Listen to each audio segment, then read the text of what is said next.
to Empowering Voices, your television program. We want to thank you for letting us come into your home. We have an exciting program for you today, and it is a very unique program than many others that we've done before.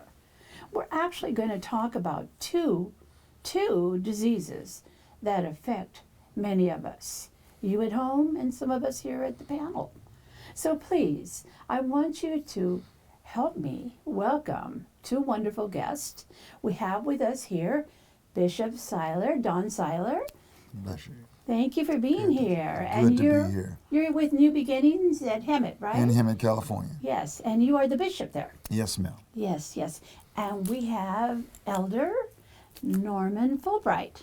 Hello. And may I call you Elder? Yes. Thank you you. may. Thank you. Yes, you may. Oh, I feel privileged. Okay. Thank you. It's so good to have you both here. Now, as a minister, as a leader, as a bishop, you hear a lot of stories about prostate cancer. We're going to start with prostate cancer. Yeah. You know, and it's a very difficult situation for some families. Yes, it is. Some men, when diagnosed, have a very hard time even telling their family. That's correct. They're embarrassed. Why is that, Bishop? Why would you say that is the case? Well, it's innate in man to, first of all, be in control. Okay. And prostate cancer is something that you literally have no control over. But there are certain things that can be done.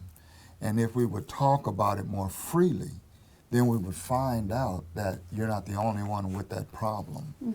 And we can help each other. And that's really what this thing is all about, is getting information out there that we can all be helped to a degree, but for a better quality of life. Right. If we would talk about it. Just share it. Just share it. Ask the doctor. Come on now. Yes, ask the doctor. That's right. You never know who is to your left or to your right or to in front of you may have it as well. That's correct. You That's just correct. You just don't know. And Elder, you had an experience with the issue of prostate cancer. And I'm very interested. I didn't quite hear the story, but I know that you have a little story to share. Yes, I do. On July the 17th, 2012, I will be diagnosed with stage 4 prostate cancer. That's correct. Aggressive. I would be told that if something wasn't done in a week as to having bone scan, lymph node scans, CT scans, that most likely I will not see the end of 2012. And my story is this, so that Friday, I looked to hear from the VA. I didn't hear from them. That Monday, I looked to hear from them. I didn't hear from them. That Tuesday, I would get 2 appointment cards in the mail, and I happened to open up in the right order. The first one said that I was scheduled to have this bone scan, lymph node scan, CT scan on August the 10th. I was supposed to have been back in his office on July the 24th, having this completed. Oh. Okay? And so when I opened up the second one said that I would not be seeing the doctor until September the 18th. Okay. By the time I do the scan, and by the time I see them, no telling what could be that happen. So the Lord gave me a testimony, and I've been always sharing it. And the testimony was this: I found a fugitive hiding in my body. Yeah. I had to learn what his name was so that I could call him by his name and arrest him. But when I arrested him, I wasn't strong enough to hold him because it's a spirit. So I had to ask God to confine him and put him on death row. And I want you to know, since May the 7th, 2017, they have no evidence of no cancer in my bones, in my lymph nodes, or in the blood work. So then they wanted to do a bone marrow biopsy because they said that would really tell us what's going on. So they did it, and it came up negative. Okay. Now I know that don't work for a lot of people because you got to have faith. I have faith in God. Okay. A lot of people, when they get that, because I had some other friends, that when they heard that, they immediately accepted that as a death. Oh, yeah. Their death. Okay? Well, stage A 4 death is sentence. quite And advanced. That's they advanced. started actually planning their death. They're homegoing. Some has wrote their own obituary, okay? And they started giving things out. But my thing was, no, because the Lord told me I was to live and not die.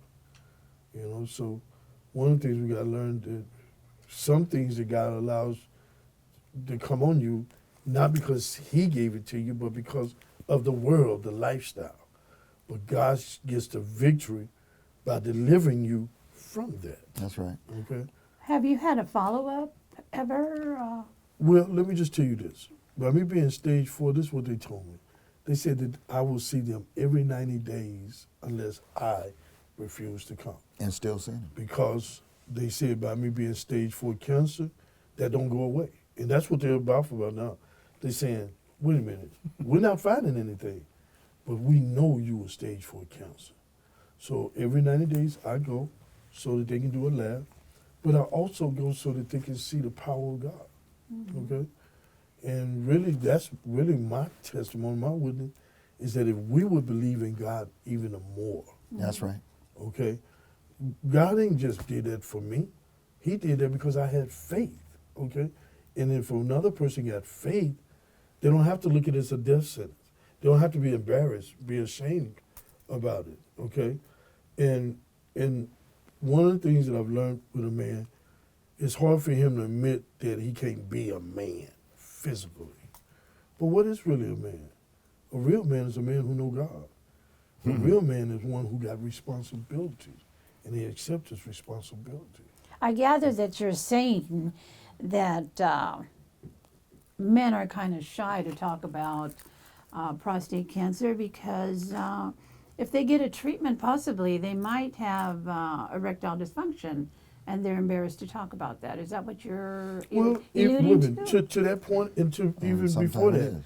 there's a lot of men who will not allow themselves to even be tested because of that. he's finna take a glove and he's finna go in you. Yeah. And so some men looks at that and say, "Oh no, you ain't coming in Right. me like that." Yeah. He's looking at it as a sexual thing instead of looking at it as a health thing. A health issue. That I need to have this checked. Right. And if this is how they come in me, get my mind off the Right. gutter and recognize that this is for my Health. Yeah. Well, one of the, I worked in a department for many years, and that was our specialty, urology. Okay. And one of the things that I found from just observance is that there's a lot of men that don't want the digital rectal exam, That's right. and they don't want the PSA, which is the prostate Yes. specific antigen True. test, Right. that after you get a certain year, certain age, you're supposed to have, according to, the National Cancer Institute and different foundations. They're embarrassed. Some men, now a few men, believe that if they do the digital exam, it might make them homosexual. I mean, it's funny, Now but that's it's the truth, though. You can still go back to what Elder was saying about how they have to block their mind away from that negativity when the fact of it is it's all about your health. Right. Okay, being educated enough to know that is this going to help me or is it going to work against me? Or am I so much ashamed that I can't realize that I need this done? And it's common. Yes. It's common. Right. Every man should get checked. Absolutely. Every absolutely. man should get checked. I'm gonna be one of the first ones because I'm Mr. He-Man. I thought I could do everything on my own, and then I figured it out by the Spirit. No, the doctors were put here for a reason. Okay, he may not have all the answers, but he can get you directed in a path where you can get what you need. Right. Okay, and help your quality of life go on a little while longer. Okay. And what one of the things that our people need to know, our viewers need to know, is that in spite of prostate cancer, there is life. There are different treatments Yes, for the ones that are indeed prostate cancer. That's right. See, your case is unique. Yeah. It's unique because of your faith. Yeah, exactly. And I'm not going to say that other believers don't or won't have prostate cancer. Your case is unique. Each one of us That's right. is unique. Yes. So there are treatment options.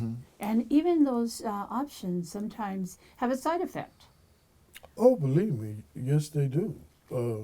See, a lot of people don't realize Yeah, that's right. that when it comes to prostate cancer, the treatment that you have to take, the pills that you have to take, is basically pills to block your body from building the hormone, so The you go through testosterone. different things. Yeah. And see, I went through hot flashes. Yeah. Oh Lord, I'll never talk about another woman again. When I go to hot flashes Yeah. because of what I experienced Yeah. Of course. from the treatment. Right. Now I could have been man enough to say, "Oh, wait a minute, hot flashes? That's a woman thing. Mm-hmm. Yeah. I ain't taking this medicine." Let her Yeah. alone. But that's hurting myself. Right. know. Right. Because I do know this. It was the Lord that sent me, Yes. told me to go to the doctor, so I could find out. Because I lacked the knowledge. I Right. didn't know what was wrong. Right. I just knew I was having a hard time going to the restroom. Okay. So, in spite of the side effects that you could possibly receive afterwards, there are, especially with ED, there are pills, there are pumps, there are all kinds of things. Shots. Shots. Yes. And people are, I worked in a clinic where the injections were given, and the guy said it's not as bad as people think. If you really want that part of your life back, you can deal with it. There are ways. There are many ways. There are many ways that you can have a halfway decent quality of life. Once you do get the doctor's diagnostic on the issue, what's really going on with you, then they give you the different medications. And then what happens with a lot of us, we'll get the medication, put it on the shelf, and don't take it. And it sits in the medicine cabinet. Hello. Yes, and you There we want to go know, again. why can't I do this? Now, you heard the dog barking then? Yes. That That's was a telling right. him That's that right. it is time to take a medicine. Now, God has given us all these different type of devices and electronics and everything, and it's all for your benefit. Right. Everything that God allowed to be created is for his people. He created things before man, for man. Right. Oh, I think I said something right there. He created things for man before he made man. Right. But he made it for a reason. That's right. He made these nice phones and watches and alarms so they remind us to take the medicine that we need to take so that we don't have other side effects from not taking it. Right. So, in spite of prostate cancer, there is life. There is But life. we need to let our family know, our loved ones know, our friends know, so that they can too also be tested. That's right? correct. They need to know That's right. that there is life in spite of. Yeah, because when it comes to prostate cancer, that's something that's really passed on along in the genes. Because even though I did not know my father, but I would find out that my father died from prostate cancer. And that became an issue with me because, again, he never tried to communicate with me Right. to let me know. Right. So I was ignorant of it when it happened to me. But then when it happened to me, I found out there was so many people that was in my organization structure of the church, in community, that they had this problem, but nobody was saying nothing. Right. Okay? And we could spare a lot of more people from being ignorant of it so they can know what's going on. So when it happened, because one thing we always got to realize is you still got choice. You can either do what they said, That's or right. you can do your own thing. Right. Okay? But if you don't know what to do, Right. then what is your own thing? Right. All right. Right. A few years ago, it used to be 1 out of 9 men every minute got diagnosed with prostate cancer. Today, we have 175,000 men that got diagnosed last year. In different stages of Yes. Yeah. from first Stage to the to fourth. four. Yeah, That's because right. stage 4 means that it's no longer just in that area. It's in the bone. It's not It's in the spreading. whole body. And that's That's where right. they're amazed that it's not having spread in my Right, bone. right. And And I'm going on 8 years. I'm going wow, on 8 years. congratulations. Let me shake that hand. I have a dear friend who I love dearly, and they are in stage 4, with cancer. And in spite of that, it's 2 years, that they are survivors. There it is. In spite of. So do not be afraid, That's right. okay, of prostate cancer. Today, our program was simply to bring awareness about the existence Mm-hmm. of prostate cancer. Is that right? Yeah, Is there right. anything else you'd like to add before we go to our other subject? Well, really, you said it. Mm-hmm. Don't look at it as a death sentence. Don't allow your mind to woe is me. Mm-hmm. But talk about it. Talk about it. And you'll find out there's some other people who going through it too. Right, And they can help you right. with what they went through by telling you what most likely you got to go through. But we also said another thing, uniqueness. And my term is fingerprint. Mm-hmm. What I have to take for it, you can be my same size, profile, everything. It's But unique. what I take, you can't take. Right. That's right. Okay? So we're here to encourage one another. Mm-hmm. And I'm using the term, am I my brother's keeper? Yes, Yes. I am. If I'm going through something that I see that the Lord brought to me that did not kill me, I'm finna share that. Okay. I'm finna share that. Okay, and that's so, what we're so doing somebody today. else can be motivated, uplifted, Mm-hmm. inspired And to go encouraged. on. Right. Okay? And don't look at it that it means I'm helpless, okay? Yeah. Because no, you're not. Yeah. You're not helpless. And if your doctor tells you, oh, you're too young for the PSA, well, if there's a family history, There it is. insist. That's right. Insist. Yeah. Because it's more than likely Yeah, that there will be an issue Yeah, there. because see, I have 3 sons. Mm-hmm. 2 are grown and 1 still young. Mm-hmm. And yes, they know because Good. I've shared with them. All right. They know that one day that if they start having problems, Mm-hmm. they basically know what it is. Good. Go get yourself checked. That's very good. That's very, very good. I realize that it's very important that groups like this are talking to our community, letting them know That's right. what they need to be aware of. So there is 2 tests, actually. There is the PSA, which is the blood test, and then there is a digital rectal exam, which is the rectal exam. And it's uncomfortable for a minute, they say, but it's okay. That's We're right. going to find out what's going on. And if there is something wrong, we're going to address it That's right. and try to fix it. That's right. That's right. And you have events that you hold for your church, is that right? Yes, we do. Yes, we Good. do. As a matter of fact, Elder Fulbright, I always pick on the big shots. Oh, okay. Well, Uh-huh. again, because of what I've been through medically, I've been in church really all my life. And I realized that I went through some things that other people that was in the church had been through, but nobody was talking about it. Okay. So we put a stop to that. We started a program called Men's Health Matters. It matters. And we're wanting the men to come together to discuss their diseases, Right. their sicknesses, so that we can help one another, okay? Good. Basically helping you to understand who God is, Yes. okay? But also wanting you to go to the doctors because God done blessed them with this knowledge, That's okay? right. And they can tell you what you got. Because if you don't know who you're fighting, what you're fighting, whatever your disease is, That's right. then you're going to be overcome by it because you don't know the enemy. That's right. See, one of the things I've learned that you got to study your enemy That's right. so you can know how he come in. That's right. So when this happens, that was the enemy. There it is. Okay? So we got to become knowledgeable. We got to be aware. And now that it done happened to me, I want others to know. And there's a lot of people who look up to me, Elder Fulbright. But I want them to know Elder Fulbright been through. That's right. That's right. And still here. That's right. And still And here. still And here. still All living. right. Yeah. All right. That's right. Well, thank you for being here, Elder. And you're the assistant pastor, I understand. Yes, I am. Wonderful. I'm his assistant when it comes to the church, That's right. but I'm his adjutant when it comes to the bishops. Oh, okay. Okay. Busy person. Yes, he is. Wonderful. Busy Trying to keep person. up with him sometimes. Sometimes I gotta say, no, man, I ain't going. Well, Bishop, thank you for promoting the awareness about prostate cancer Yes. in your church.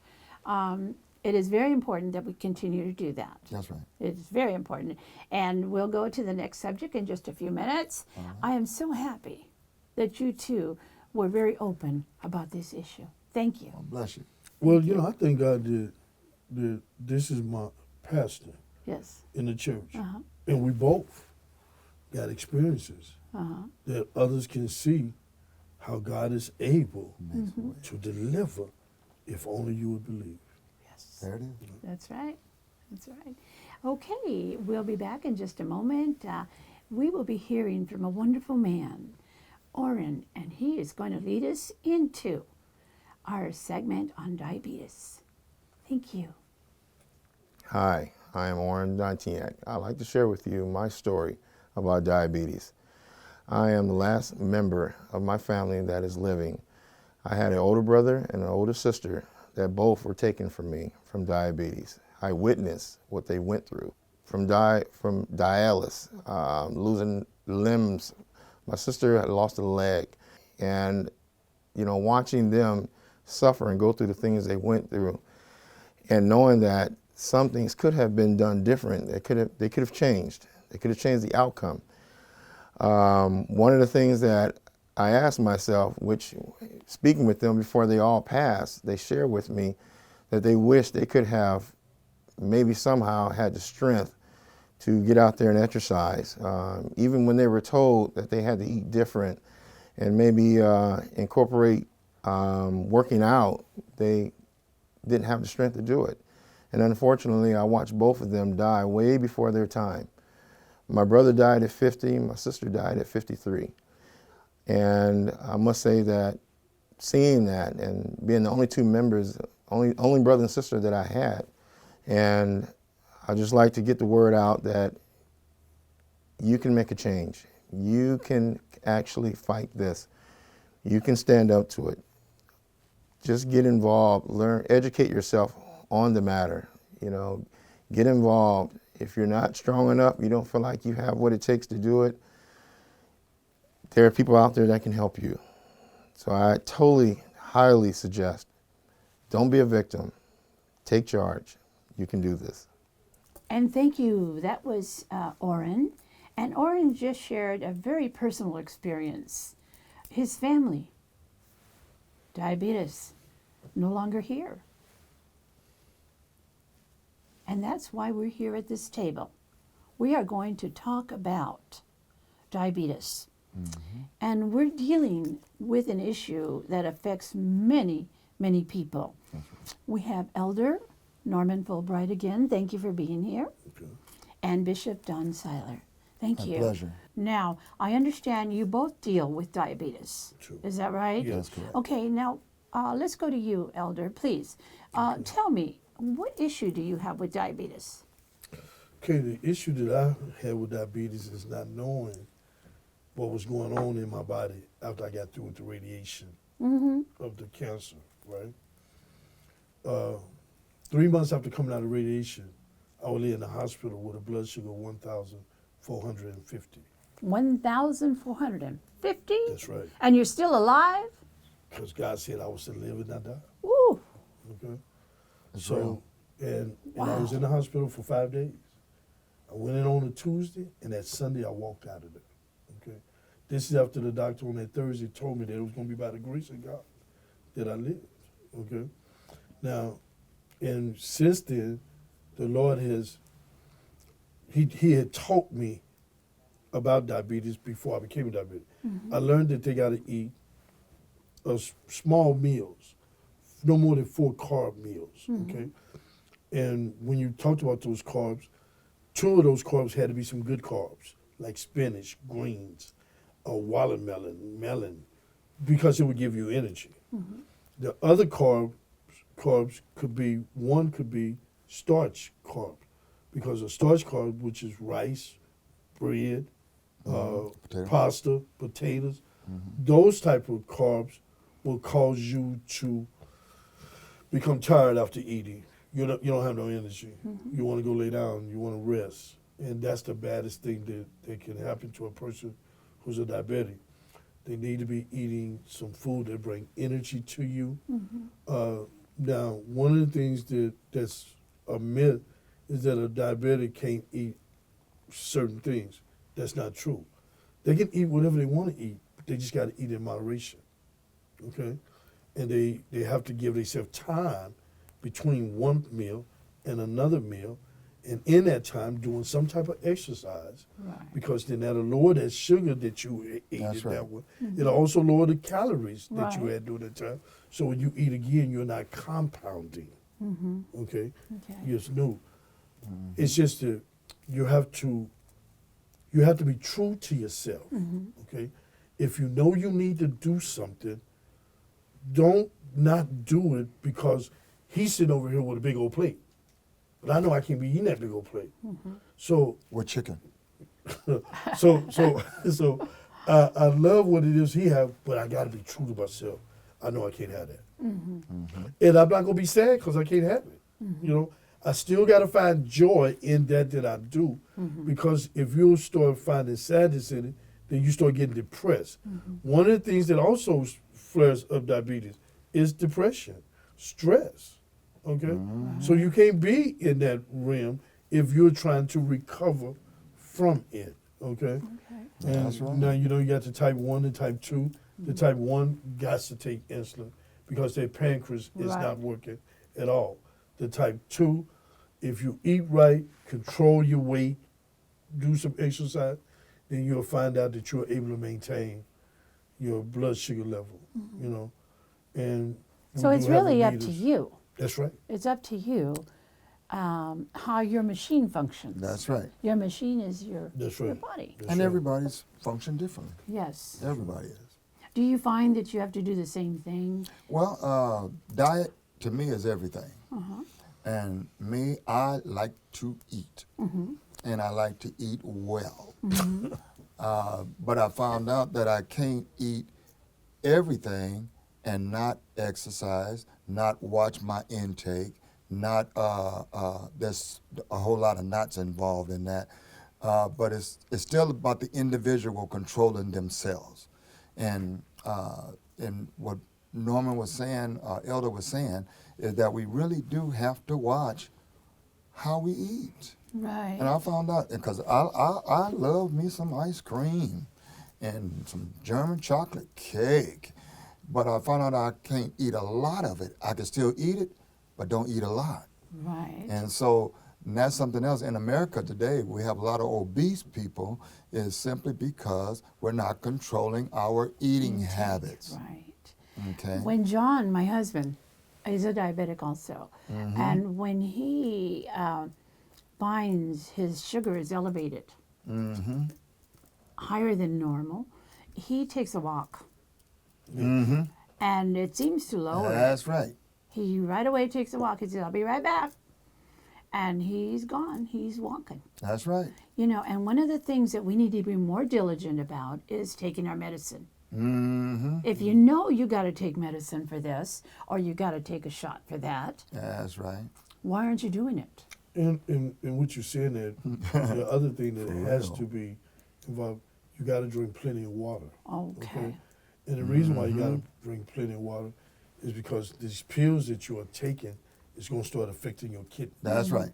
Okay, so if you drink plenty of water, then you will keep the kidney Clean. kind of clean, Flush. so that it's not battling all of this medication and getting itself clogged because you're not drinking that water to help push that medicine through. Yeah. And now, and I will tell you this too, when my sugar level is like a little high, like 170 something up in there, what I'm finna do is drink some water because that water help flush me out. Right. And it'll flush that out, and it'll drop my sugar. If you can drink the water. There are If some you people. can. There are If you some can. people that have, for instance, congestive heart failure, and they can only drink so much water. That's correct. So there are issues where Well, we need that's- to that's be true, careful. too. Again, now going back to fingerprint, that person's problem, don't listen to what I do because it'll help me. That's but right. if that's what you got to be knowing what the doctor done told you, Yeah. and you got to be also hearing what you got to do. Yeah. See, one of the things I've learned is when you go to the doctor's always asking you, what's wrong? What's your problem? How often? So really, your doctor. Right. It's just that once he listened to you, he's finna put you in the stats of somebody else who basically got what you want. So when he really gives you some medicine, he said, try this. Try it. See how it works for you. Right. Because it might not work for you. And so therefore he got some other medicine that he can have you to try. And eventually you should find something that fits you. Right. And once you find something that fits you, that's what you do. So if you have a question, make sure you ask your doctor. You got to do that. Absolutely. So we're You not gotta do here it. to guide people as to what That's to do. right. We're here to tell them that this exists. That's One right. of the things that you can do is possibly control it by taking your medicine, getting checked, talking to the doctor, doing the things that you need to do. That's correct. Which is do the right thing. Do the right thing. Do the right thing. Do the okay? right thing. To yourself. Okay. Right. Again, you got to be true to yourself. You know what you eat that'll make you sick. Why you eat that then? Okay. That's and a if good you way to eat put something it. and you see that it's helping you, then you want to continue eating that gave you the strength, that made you feel like your old self again. Wow. Okay. Well, listen, it's been an exciting time with us here. Okay. This table has been very, very valuable to me as well as to the viewers at home. right. So thank you for being here. I'm glad to be Elder, here. it was great to hear, the stories that you have shared.